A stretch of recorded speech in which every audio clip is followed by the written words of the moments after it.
بسم اللہ الرحمن الرحیم۔ السلام علیکم، ویلکم ٹو ماہم کہانی۔ اگر آپ نے تو چینل کو سبسکرائب کر دیجیے، ناول کو لائک ضرور کر دیا کیجیے اور اچھے کمنٹ کیا کیجیے۔ چلتے ہیں ناول کی طرف۔ سب کی زندگیوں میں روشنی کی کرن جگا کر آج اس کی زندگی میں گھنگور اندھیرا چھا گیا تھا۔ وہ بستر پر گرنے کے سے انداز میں بیٹھا، سن دماغ اور الجھے خیالات۔ کیا ماجرا تھا، کیا سمجھے کیا نہیں، دکھ کے تاثرات جیسے اپنے چہرے پر عیا کرے۔ وہ اس کی باتوں کو پھر سے سوچنا چاہتا تھا۔ اسے تو کسی سچائی کا نہیں پتہ تھا، نہ اسے امتیاز نے بتایا تھا کہ وہ 4 سال پہلے ہی ابریش کو طلاق دے چکا ہے۔ اسے خود ہی اپنی غلطی کا احساس ہو گیا تھا، دعا کے بنا رہنا دوبر ہو گیا تھا اور اسی لیے فیصلہ کیا تھا کہ جو بھی ہوگا دیکھا جائے گا۔ وہ دعا اور اپنی بچیوں کو واپس لائے گا، لیکن دعا نے اس پر جو راز افشا کیے تھے وہ سب تو اس کے وہم و گمان میں بھی نہ تھے۔ تم مجھ سے الگ نہیں ہو سکتی دعا، تم نے ایسا سوچا بھی کیسے؟ نگاہیں ساخت، بھڑکتی آگ اور کپکپاتے الفاظ۔ دعا ساجد شیرازی کی آواز پر وہ اپنا کام ادھورا چھوڑ کر آئی۔ جی بابا، آپ نے بلایا؟ دوپٹے کے پلو سے پیشانی کا پسینہ پونچھتے ہوئے بولی۔ تم کام کر رہی ہو؟ انہوں نے اپنی اینک اتار کر اسے پسینے میں لت پت دیکھا۔ ابا گھر کی صفائی کر رہی ہوں، اماں کی طبیعت ٹھیک نہیں اور باقی سب کالج گئی ہوئی ہیں۔ وہ لہجے سے بہت تھکی معلوم ہو رہی تھی۔ ساجد صاحب نے اسے بہت غور سے دیکھا۔ وہ خود اپنی بچیوں کا کام کرتی، ٹیوشن کے لیے جاتی، مگر پورا گھر اب بھی سنبھالی ہوئی تھی۔ تمہارے شوہر کا فون آیا؟ میں نے ان سے کہہ دیا تھا کہ اب میں حویلی نہیں لوٹوں گی۔ اس کے ارادے مضبوط تھے۔ اس کے بعد کوئی فون نہیں آیا۔ وہ اب بھی پرسکون تھی۔ نہیں بابا، وہ دور تخت پر بیٹھ گئی۔ جانتا ہوں دعا، بہت غلط ہوا تمہارے ساتھ، لیکن بچیوں کے بارے میں سوچو۔ باپ کے بنا اس کی شفقت سے محروم رہیں گی تو ان میں جو کمی رہ جائے گی وہ کمی ہم تم چاہ کر بھی پوری نہیں کر سکتے۔ ان معصوموں کا تو کوئی قصور نہیں۔ میں کیا کروں بابا پھر؟ کیا تم فہام جیسے ذمہ دار، خیال رکھنے والے، محبت کرنے والے شخص کے ساتھ نہیں رہنا چاہتی؟ یقیناً وہ آسیہ بھابی کی وجہ سے یہ سب کہہ گیا ہوگا۔ ماں ہے وہ اس کی، ان کی بات ٹالنے کا تو میرے بڑے بھائی میں حوصلہ نہیں۔ وہ تو پھر ان کا بیٹا ہے، اس کی مجبوری بھی سمجھو۔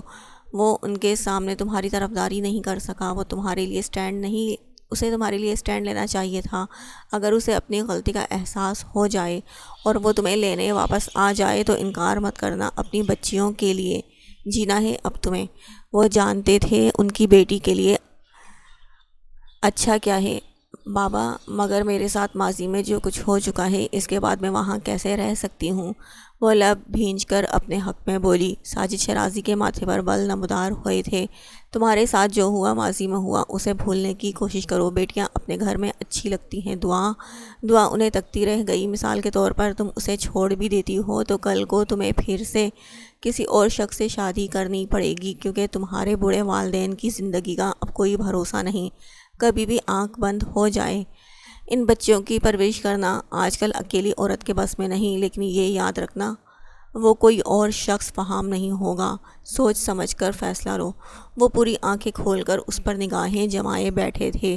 دعا سن بیٹھی تھی۔ شاید وہ ان کی بات تسلیم کر رہی تھی اور فیصلہ کرنے میں جلدی کرو، ایسا نہ ہو کوئی تمہاری جگہ ہتھیا لے۔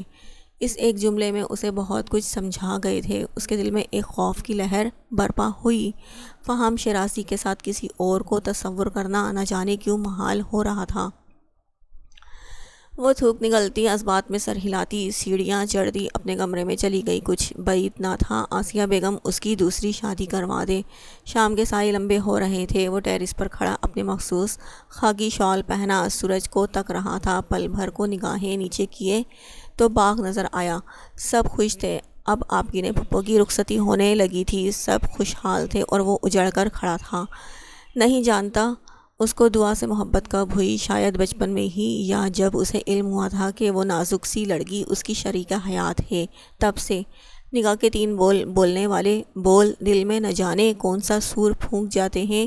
وہ بول محبت میں تبدیل ہو گئے تھے۔ پرندے واپس اپنے گھروں کی جانب بڑھ رہے تھے۔ میں نے بہت غلط الفاظ استعمال کیے تھے شاید اس وقت، مجھے اس بات کا اندازہ نہیں تھا۔ وہ خود سے بول رہا تھا۔ وہ فہام شیرازی تھا، اس میں عزت نفس کا ڈیرا تھا۔ وہ ان لوگوں کی جانب پلٹتا ہی نہیں تھا جو اس سے ملنے سے ایک بار انکار کر دیں۔ وہ بیوی تھی مگر اب بھی فہام شیرازی تھا، اسے کوئی فون کال کرنے کی ضرورت پیش بھی نہیں آنی تھی۔ وہ صاف انکار کر چکی تھی اور وہ تنہا ہو چکا تھا۔ فہام لالا امتیاز شیرازی اس کے کمرے کے وسط سے ہوتا ہوا ٹیرس پر آیا تھا۔ وہ کل فیصلہ سنانے والی ہے۔ اس کی سانسیں پھول رہی تھیں اور وہ خود کو سنبھال رہا تھا۔ اچھی بات ہے، سنجیدگی سے جواب آیا۔ امتیاز کو حیرت نہیں ہوئی کیونکہ برتاؤ اور لہجہ اس کا مخصوص تھا۔ بھابھی کب واپس آ رہی ہیں؟ اس کی تنہائی محسوس کرتے ہوئے سرسری سا پوچھا۔ نہیں آئے گی اب وہ اب بھی سورج کو ہی تک رہا تھا جو بہت آہستگی سے غروب ہو رہا تھا۔ امتیاز شیرازی نے بھویں میں اچکائیں۔ کیا مطلب؟ اس کا اور کیا مطلب ہو سکتا ہے؟ امتیاز کیا بول رہی ہیں؟ وہ کہہ رہی ہے وہ واپس آنا نہیں چاہتی اور اسے وہ طلاق کے آگے بول نہیں پایا تھا۔ لب بھینچے ہوئے تھے۔ امتیاز نے آنکھیں پھاڑی۔ وہ کچھ کہہ رہا تھا۔ فہام شیرازی نے بات کاٹی۔ وہ میرے ساتھ رہنا نہیں چاہتی۔ وہ سنجیدگی سے گویا ہوا۔ وہ آپ کے ساتھ رہنا نہیں چاہتی مگر کیوں؟ کاش میں جان پاتا۔ اور تمہارا کیا؟ وہ اب دیوار پر ہاتھ رکھ کر اس کی طرف سامنے دیکھا۔ میں جیسے پہلے تھا اب بھی بس ویسا ہی رہوں گا۔ امتیاز اس سنجیدگی کے پیچھے وہ سناٹا آرام سے دیکھ سکتا تھا۔ میں تو اب بھی الجھا ہوا ہوں امتیاز، اس کے جانے کا فیصلہ کیوں ہوا؟ وہ اب بھی سمجھ نہیں پا رہا تھا۔ میں اس سے معافی، وہ ہچکچا رہا تھا۔ مگر وہ آپ کی بیوی ہے، امتیاز نے تصحیح کی۔ اگر معافی مانگ بھی لوگے تو کوئی حرج نہیں۔ امتیاز کے ساتھ جو کچھ ہو چکا تھا وہ بھی اب کافی سدھر چکا تھا، تبھی متانت سے بولا تھا۔ شاید وہ اب میرے ساتھ نہیں رہنا چاہتی۔ فہام شیرازی نے کس طرح یہ جملہ ادا کیا تھا اس کرب کو صرف وہ ہی جانتا تھا۔ سورج غروب ہو چکا تھا اور پرندے آسمان سے غائب ہو چکے تھے۔ فہام شیرازی کے لبوں پر قفل لگے ہیں۔ امتیاز فہام شیرازی کو دیکھ وہ سوالیہ انداز میں گویا ہوا۔ تو کیا ان کے کہنے پر طلاق دے دیں گے؟ وہ جیسے جاننا چاہتا تھا۔ نہیں، اس کے لب بے اختیار ہلے تھے۔ ان کو چھوڑ کر بھی نہیں چھوڑیں گے۔ وہ اس کی عقل پر ماتم کرنے لگا تھا۔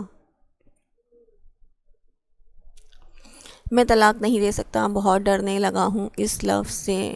میں امتیاز وہ کانپا نہیں تھا مگر لہجہ اور پلکیں ضرور لرز گئی تھیں۔ ایسے ادھورا چھوڑنے سے کیا ہوگا؟ تسلی رہے گی کہ چھوڑ کر بھی میری ہی ہے۔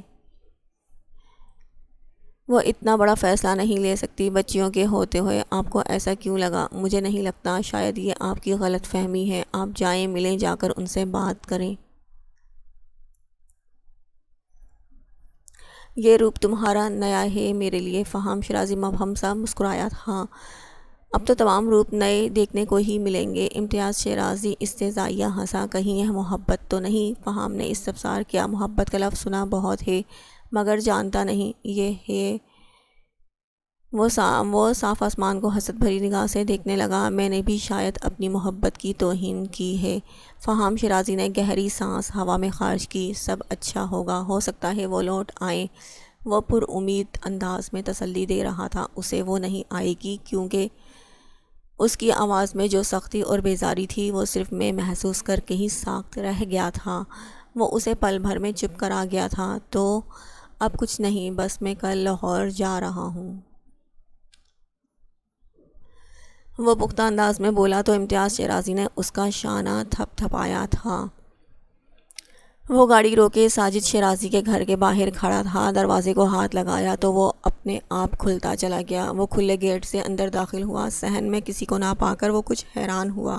دل عجیب گھبراہٹ کے مارے بلا جواز پریشان ہو رہا تھا۔ وہ ظالم حسینہ جس قدر حواسوں میں سوار تھی اسے کچھ سمجھ نہیں آ رہا تھا۔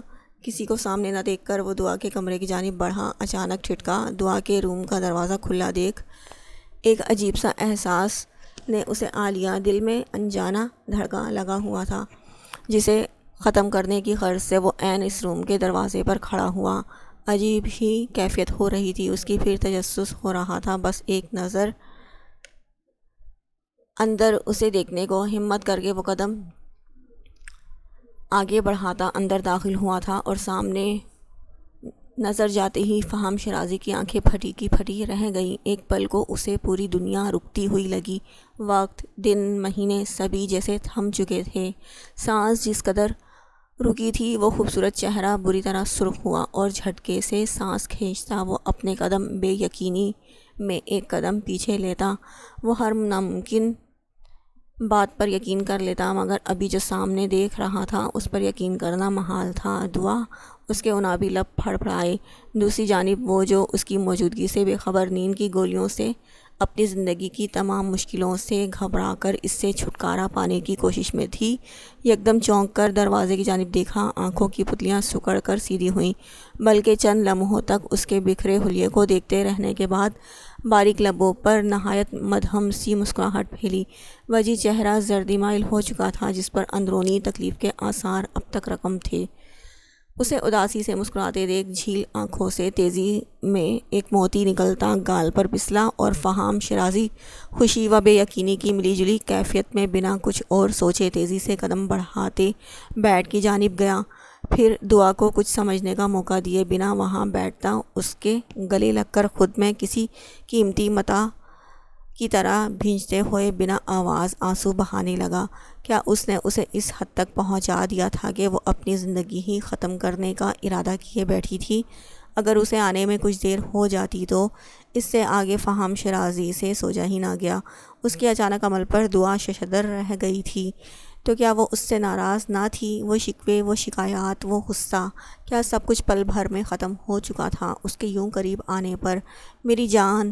یہ آواز اور یہ نام وہ کتنی میل دور سے بھی پہچان سکتی تھی۔ دعا نے جھٹکے سے سر اٹھایا، آنکھیں حیرت سے پھٹ رہی تھیں اور رنگت سفید لٹھے کے مانند ہو گئی تھی۔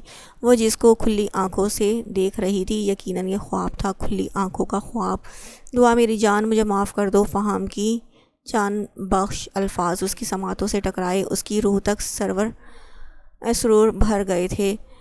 کیوں ٹھہرے تھے پھر ان کے درمیان میں یہ ناقابل یقین لمحے؟ فہم نے اسے گلے سے لگایا اور پھوٹ پھوٹ کر رو دیا۔ وہ لرز اٹھی۔ کچھ تو بولو دعا۔ فہم نے اس کا چہرہ اپنے ہاتھوں میں لیا۔ وہ پوری کھلی آنکھوں سے اسے دیکھنے لگی۔ یہ کیسی محبت تھی جو وہ یاد نہ رکھ پایا کہ وہ اسے پل بھر میں کیسا جدائی کا فیصلہ سنا گیا تھا۔ مجھے معاف کر دو دعا۔ ہچکیاں بات مکمل نہیں ہونے دے رہی تھی۔ دعا نے اس کے ہاتھوں کو جڑنے سے پہلے ہی اپنے کپ کپاتے ہوئے ہاتھوں سے تھام لیا اور تیزی سے نفی میں سر ہلانے لگی۔ کاش میں ہی تمہارا محبوب شوہر ہونے کا ثبوت دے دیتا دعا۔ میری ہی غلطی تھی، میں ہی نہ اٹھا سکا ظلم کے خلاف آواز۔ میری دعا تڑپتی رہی اور میں ایک بے ضمیر مرد کی طرح اپنی دعا کو تڑپتا ہوا دیکھ رہا تھا۔ میں چپ کیوں رہا دعا؟ یہ سب میری غلطی ہے۔ اس کے جڑے ہوئے ہاتھ دعا کے ہاتھوں میں تھے اور اب بھی تیزی سے نفی میں سر ہلا رہی تھی۔ مجھے معاف کر دو دعا۔ ایک کرب کی کیفیت سے وہ دونوں ہی دوچار تھے۔ تمہیں اماں نے بے گھر کر دیا اور میں کچھ بھی نہ کر پایا بلکہ ان کا ساتھ دیا۔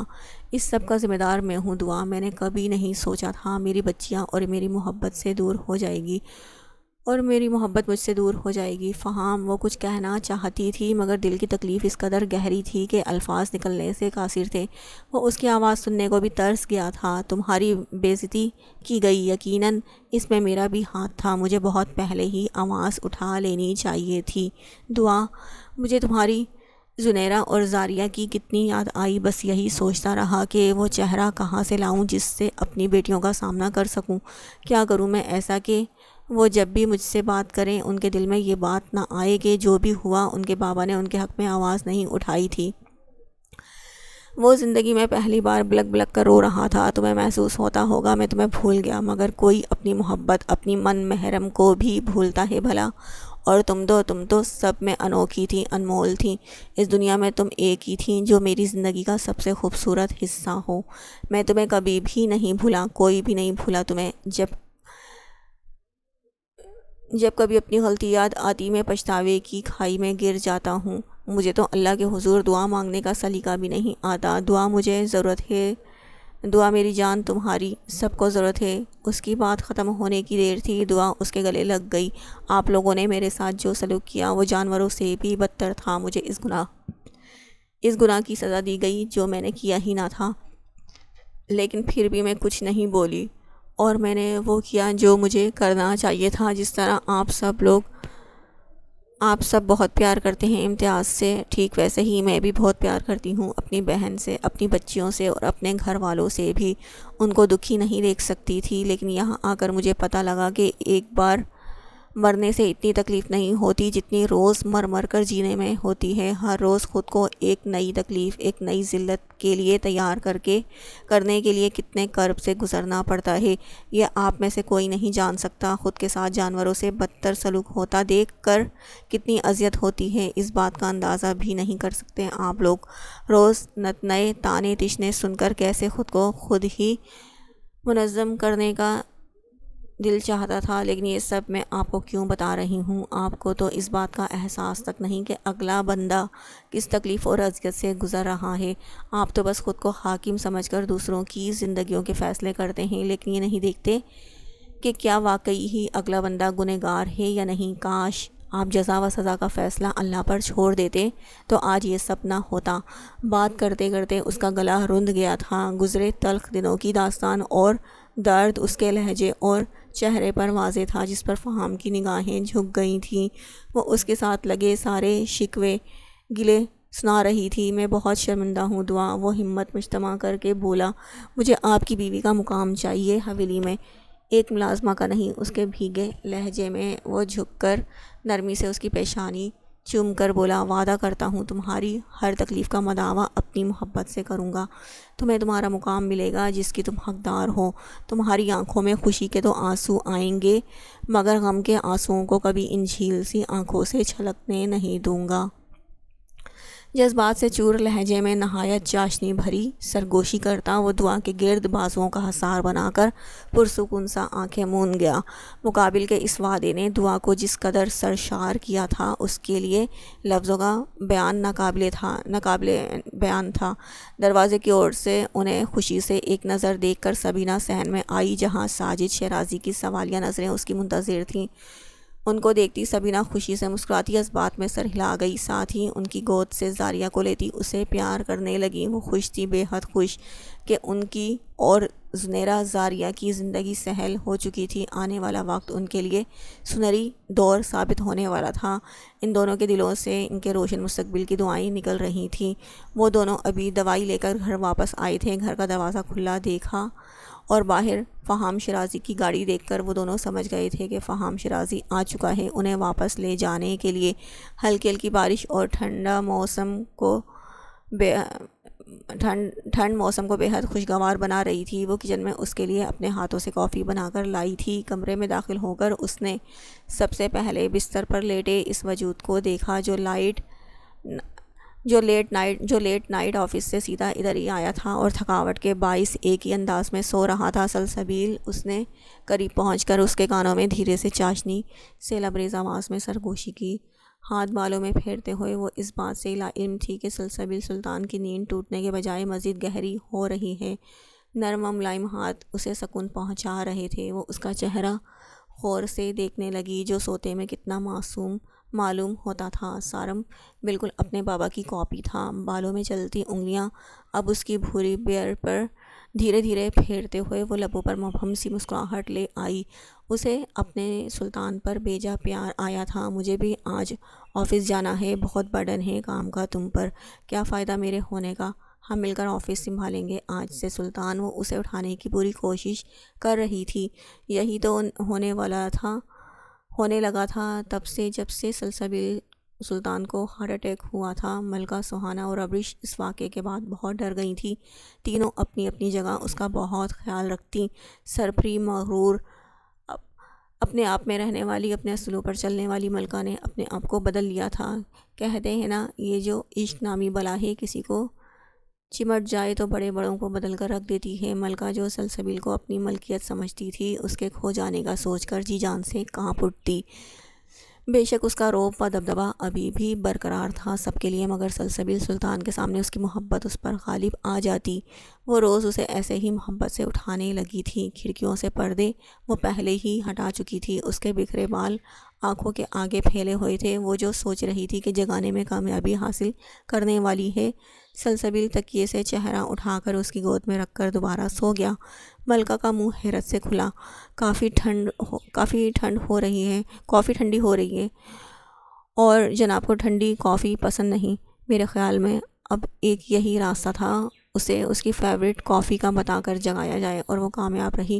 سلسبیل سلطان کافی کا سن کر آنکھیں رگڑتا اٹھ کر بیٹھ گیا۔ ملکہ نے اسے اٹھتا دیکھا تو مطمئن ہو کر ڈریسنگ ٹیبل کی جانب بڑھ گئی۔ شاور وہ پہلے ہی لے چکی تھی، جس کی وجہ سے بال گیلے تھے۔ فرمائیں جناب۔ اس نے ہیئر ڈرائر نکال کر آن کرنا چاہا۔ تم کہیں نہیں جاؤ گی، گھر پر رہو گی؟ بہت کر لیا آفس کا کام۔ سارم کو تمہاری توجہ اور وقت کی ضرورت ہے۔ آفس کا کام میں ہینڈل کر لوں گا، بس ایک ہی شکایت ہے، اب تم نے اپنا خیال رکھنا چھوڑ دیا ہے۔ مجھے وہ پہلے والی ملکہ چاہیے، زندہ دل، اپنا خیال رکھنے والی۔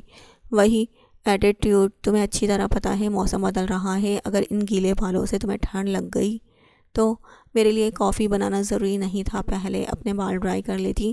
تم سے زیادہ کافی ضروری نہیں مجھے۔ وہ خفا لہجے میں کہتا ہوا اٹھ کھڑا ہوا۔ بال جو بکھرے ہوئے تھے ان میں دھیرے سے انگلیاں پھنساتے ہوئے وہ بستر سے کپڑے اٹھاتا واش روم کی جانب بڑھ گیا تھا، جبکہ ملکہ نے گہری سانس خارج کرتے ہوئے اس کی بات کو بہت محسوس کیا تھا۔ وہ سلسبیل سلطان کو اس قدر خیال کی تہ دل سے مشکور تھی، مگر وہ ملکہ ہی کیا جو کسی کی تعریف زبان پر لائے۔ وہ بال کو ہیئر ڈرائر سے ڈرائی کرتے ہوئے ان پر برش پھیرنے لگی۔ سلسبیل 15 منٹ بعد واش روم سے باہر نکلا تھا۔ بالوں سے پانی کی بوندیں ٹپک کر کارپیٹ پر جذب ہونے لگی۔ ملکہ جو ہونٹوں پر نیچرل لپسٹک لگا رہی تھی اسے باہر آتے دیکھ کر اس کی جانب بڑھی، تولیے کو بالوں میں رگڑنے میں اس کی مدد کرنے لگی۔ کشادہ چوڑا سینہ اور ہائپس والے سفید بازو، وہ اس سے قد میں اتنا لمبا تھا کہ ملکہ کو ایڑی کچھ اٹھا کر اس کے بالوں میں ہاتھ پھیرنا پڑ رہا تھا۔ سلطان بھی کچھ سر جھکا کر اس کی جتنی مدد کر سکتا تھا کر رہا تھا۔ وہ دھیما سا مسکرا دی۔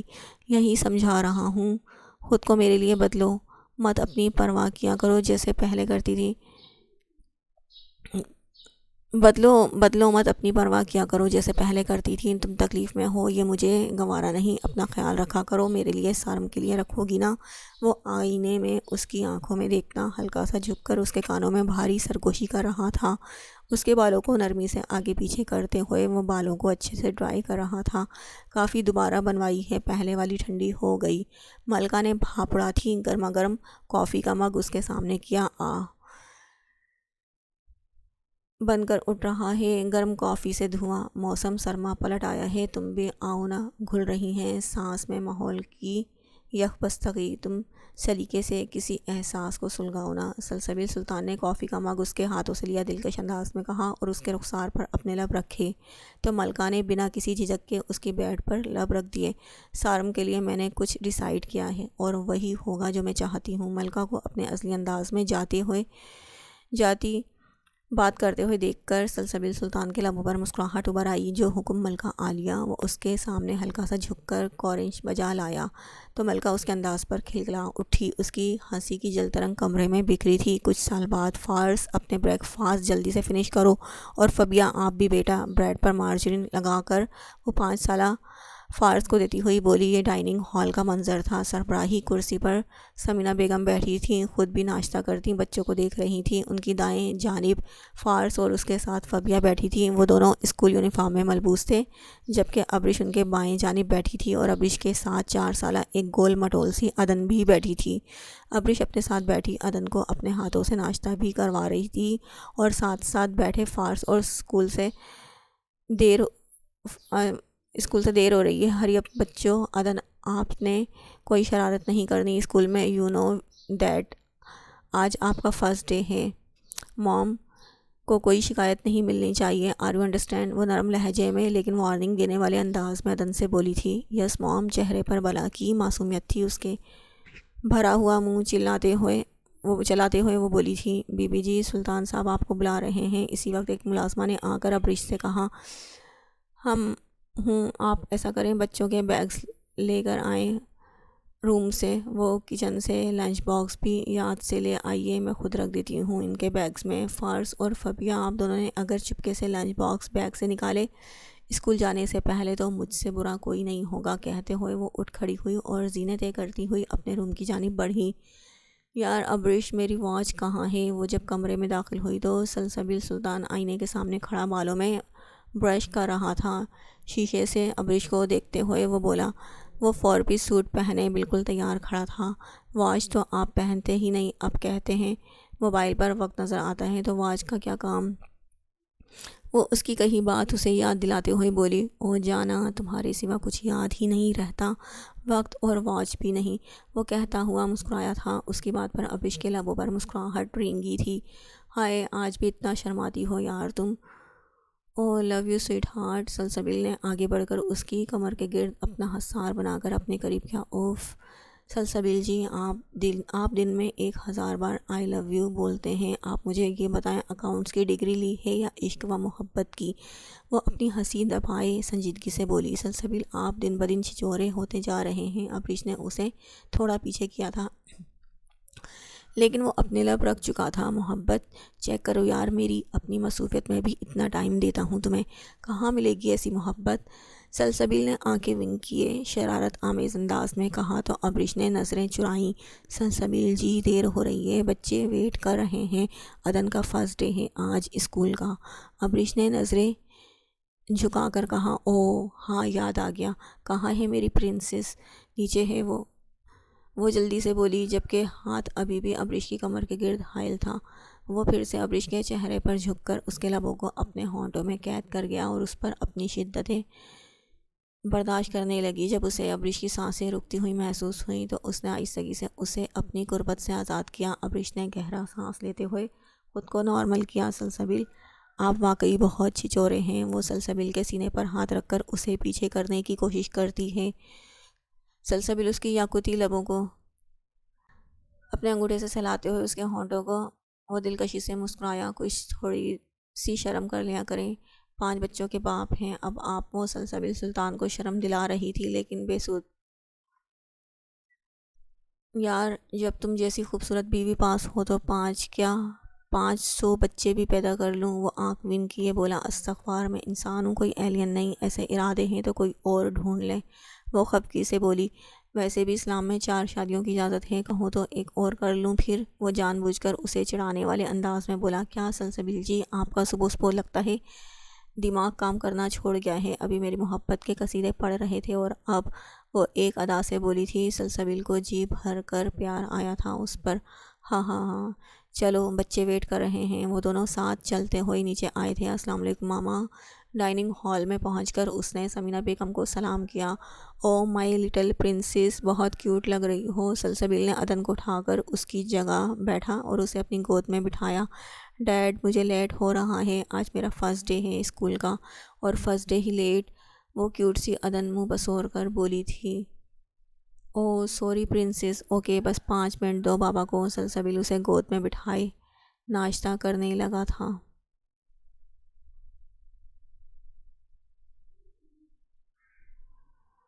ڈیڈ، آج آپ ہمیں لینے آئیں گے اور ہم سب باہر گھومنے بھی جائیں گے، سارم اور زارون بھیا بھی ہمارے ساتھ جائیں گے، فارس نے سلسبیل کو دیکھتے ہوئے کہا۔ اوکے اوکے بیٹا۔ سلسبیل فوراً رضامند ہو گیا۔ ہو سکتا تھا کیا ضامن شاہ کے بچے کوئی خواہش کریں اور سلسبیل سلطان انکار کریں؟ او یاہو، ڈیڈ لینے آئیں گے، بہت مزہ آئے گا بھائی، فبیہ نے خوش ہوتے ہوئے فارس سے کہا تھا۔ کیا سوچ رہی ہو ملکہ؟ وہ سمندر کے قریب کھڑی گہری سوچوں میں گم تھی۔ سمندر کی آتی جاتی لہریں اس کے پاؤں کو چھو کر گزر رہی تھیں۔ سہانا نے قریب آ کر پوچھا، نتھنگ اسپیشل؟ وہ گہری سوچ سے نکلی تھی، کیا میں تم سے بات کر سکتی ہوں؟ سہانا نے اس کے ساتھ کھڑے ہوتے ہوئے اس سے بات کرنے کی اجازت چاہی تھی۔ بات تو پہلے شروع ہو چکی ہے، تم جاری رکھ سکتی ہو، ملکہ نے سنجیدگی سے کہا تھا۔ یہ کراچی کے ساحل سمندر کا منظر تھا۔ شام ہونے والی تھی، سورج سمندر میں ڈوبتا ہوا محسوس ہو رہا تھا۔ موسم انتہائی خوشگوار تھا، ہلکی ہلکی ہوا چل رہی تھی۔ سلسبیل سلطان سب بچوں کی مشترکہ خواہش کی وجہ سے آج ساری فیملی سمیت یہاں آیا ہوا تھا۔ ملکہ، سارم، سہانا اور زارون ابریش کے ساتھ فارس، فبیہ، عدن اور سمینہ بیگم اس کے والد سب اس کے ساتھ یہاں آئے تھے اور کنارے سے ذرا ہٹ کر بیٹھے ہوئے تھے۔ بچے قریب ہی آپس میں مل کر کھیل رہے تھے۔ ملکہ اور سہانا دونوں کی نظریں سامنے ان سب پر تھیں۔ ایک بات پوچھوں؟ کافی عرصے سے دل میں تھی، سہانا نے اسے بغیر دیکھے پوچھا۔ نظریں ہم سامنے ہی تھی۔ سہانا اب سلسبیل کو دیکھ رہی تھی جو سب بچوں کے ساتھ خود بھی بچہ بنا ہوا تھا۔ ایک بیوی کبھی اپنے شوہر کو کسی دوسری عورت کے ساتھ بٹا ہوا نہیں دیکھ سکتی، پھر کیسے کر لیا یہ سب؟ ملکہ بھی اس کی بات پر غور کیے اب اس کی نظروں کا تعاقب کرتے ہوئے سلسبیل سلطان کو دیکھ رہی تھی۔ سلسبیل کا دل بہت وسیع ہے، سب کے لیے محبت ہے، نفرت کرنی اسے آتی ہی نہیں۔ تم سے کوئی دلی وابستگی نہ ہوتے ہوئے بھی تو اس نے تمہیں اپنی زندگی میں جگہ دی تھی، اپنی اولاد دی۔ ملکہ گہرا سانس لے کر گویا ہوئی۔ لیکن جو ہمارے اندر تکلیف ہے اس کا خسارہ ممکن ہے۔ تمہیں کبھی نفرت نہیں ہوئی سلسبیل سے؟ وہ اب ملکہ کو بغور دیکھ رہی تھی جس کے چہرے پر سکون ہی سکون تھا۔ نفرت نہیں، بس ایک امید تھی کہ سلسبیل صرف میرا ہے، اور جب یہ امید ٹوٹی تھی تو ظاہری سی بات ہے بہت دکھ بھی ہوا تھا۔ ہم کسی کو زبردستی اپنے ساتھ باندھ کر نہیں رکھ سکتے، اگر وہ خود اپنے دل سے چاہے تو ہمارے ساتھ رہے۔ اس کے دل سے دیا ہوا ایک لمحہ زبردستی کی دی ہوئی ساری زندگی سے بڑھ کر ہے۔ میرے دل میں سلسبیل کی قدر و منزلت اور بھی بڑھ گئی ہے۔ ہمارے اتنے بچے ہوں گے، ماشاءاللہ، دیکھو یہ سب میرے سلسبیل کے ہی بچے ہیں۔ تم دونوں نہ ہوتی تو اتنی پیاری اور بگ فیملی کیسے بنتی؟ وہ دھیما سا مسکرائی تھی۔ تم نے مجھے اور ابریش کو دل سے معاف کر دیا؟ سہانا نے ایک اور سوال پوچھا تھا۔ ہاں کر دیا ہے، تبھی تو تم سب کے ساتھ ہوں یہاں۔ جو سکون معاف کر دینے میں ہے وہ نفرت میں نہیں۔ معاف کرنا مجھے سلسبیل سلطان نے سکھایا ہے۔ اب کہ ملکہ نے بھی سہانا کو دیکھتے ہوئے کہا۔ سہانا بھی بس اسے ہی دیکھ رہی تھی جیسے ملکہ نے اسے لاجواب کر دیا۔ مجھے ہمیشہ تم سے بات کر کے نئی انسپائریشن ملتی ہے، تم بہت باہمت لڑکی ہو۔ وہ کہے بنا نہ رہ سکی اور کہہ کر سب کی جانب بڑھ گئی تھی، جبکہ ملکہ نے ایک گہرا سانس لیتے ہوئے واپس سلسبیل سلطان کی جانب قدم اٹھائے جہاں وہ بچوں کے ساتھ فٹ بال کھیل رہا تھا۔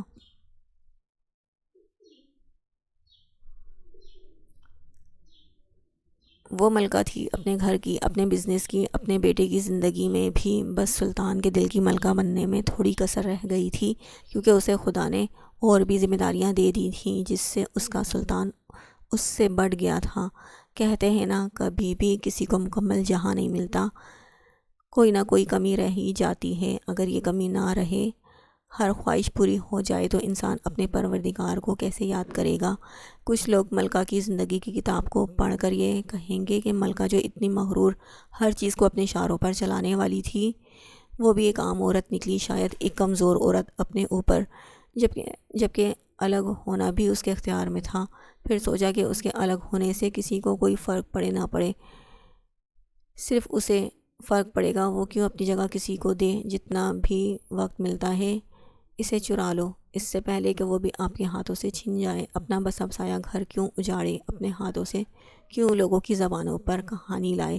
سلسبیل سلطان تینوں کو برابر وقت و اہمیت دیتا تھا، سب بچوں کے ساتھ برابر پیار کرتا تھا، سب کی چھوٹی چھوٹی ضرورتوں کا خیال رکھتا تھا۔ آج سب کے دلوں میں ایک دوسرے کے لیے کیسے ساری قدوتیں دھل چکی تھیں، اور وہ لوگ اکٹھے ایک گھر میں خوشحال زندگی گزار رہے تھے۔ ایک تو تمہارا بابا بھی نا کوئی حال نہیں، ان کا ساڑی لے آئے میرے لیے، پتہ بھی ہے مجھے ساڑی پہننی نہیں آتی۔ چپ کراؤ بہنا کو زاریہ، چہرے سے خوف ظاہر تھی۔ تم ابھی تک تیار نہیں ہوئی، مہمان پہنچنا شروع ہو گئے ہیں۔ وہ عجلت میں اندر داخل ہوا اور اسے تیار نہ پا کر اپنے غصے پر قابو پاتا ہوا بولا، وہ لوگ واقعی میں لیٹ ہو رہے تھے، آج آپ کی نے اور کیسر پھپھا کی رخصتی تھی، یہ ساڑی مجھ سے نہیں پہنی جاتی۔ اس نے منہ پھلا کر اس کی طرف دیکھا۔ تم سے کیا پہنا جاتا ہے؟ ادھر آؤ میں سیٹ کرتا ہوں۔ زاریہ، یہ بیٹا جاؤ زاریہ بیٹا جاؤ دیکھو امتیاز چاچو ریڈی ہو گئے۔ زاریہ کو بیڈ سے اتار کر وہ دوبارہ اس کی طرف متوجہ ہو گیا اور تیزی سے اس کی ساڑی کا پلو اس کے کندھے پر سیٹ کرنے لگا۔ یہ اتنا تیز الارم کیوں بج رہا ہے؟ ایک نظر بیڈ پر لوٹ پوٹ ہو کر چیخیں مارتی زاریہ کی طرف دیکھا جو ایک ہی سر میں اپنا راگ لاپ رہی تھی۔ ہاں بالکل تم پر گئی ہے، مجھ پر یا آپ پر؟ گھور کر اسے دیکھا۔ رونے کا کام تمہارا تھا یا میرا؟ وہ دونوں دوبارہ شروع ہو گئے تھے۔ اور رلاتا کون تھا یہ بتائیں ذرا مجھے۔